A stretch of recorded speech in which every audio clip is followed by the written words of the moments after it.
प्रश्नावली 10.1 का प्रश्न क्रमांक 3 अपन यहाँ पर हल करने वाले हैं। क्या है प्रश्न क्रमांक 3? 5 सेंटीमीटर त्रिज्या वाले एक वृत्त के बिंदु P पर स्पर्श रेखा PQ केंद्र O से जाने वाली एक रेखा से बिंदु Q पर इस प्रकार मिलती है कि OQ बराबर 12 सेंटीमीटर। अब हमको क्या करना है? PQ की लंबाई ज्ञात कीजिए, मतलब PQ की लंबाई अपने को ज्ञात करना है। ठीक है, तो अपन एक काम करते हैं, सबसे पहले तो चित्र देख लेते हैं। इस प्रकार का होगा, है ना। देखो P क्या है? स्पर्श बिंदु है। और PQ क्या है? PQ स्पर्श रेखा है। O से जाने वाली एक रेखा से Q, ठीक है।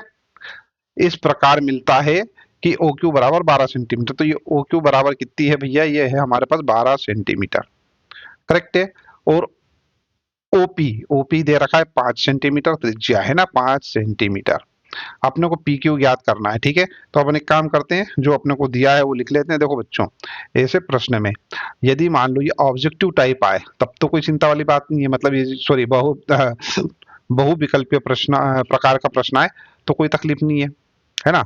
अपन चित्र बनाएंगे और डायरेक्ट उसको हल करके यहाँ पे लिख देंगे। और अगर मान लो ये नहीं आया बहुविकल्पीय प्रकार का, मतलब 4 ऑप्शन नहीं दिए, केवल प्रश्न आया, तो हम क्या करने वाले हैं? इसको पहले यहाँ लिखेंगे हल, और हल करने के बाद अपन यहाँ लिखते हैं, लिखेंगे दिया है वृत्त जिसका केंद्र O और त्रिज्या R है, ठीक है। अब क्या, एक स्पर्श बिंदु P अपने को दे रखा है और स्पर्श रेखा PQ दे रखी है, ठीक है। अतः OP बराबर क्या हो जाएगा? 5 cm, ठीक है। OP त्रिज्या है ना, OP त्रिज्या होगी, तो ये हो गया 5 cm सेंटीमीटर, है ना। और OQ कितना भैया? 12 सेंटीमीटर। अब अपने को क्या करना है? PQ ज्ञात करना है, तो यहाँ लिख देता हूं मैं PQ is equal to question mark. अब बच्चों यहाँ पर ध्यान दो, PQ क्या है? स्पर्श रेखा है, और OP क्या है? त्रिज्या है। इसलिए क्या होगा? OP जो होगा वो लंब होगा किस पर? PQ पर। जब ये इस पर लंब है तो त्रिभुज OPQ बन गया एक समकोण त्रिभुज।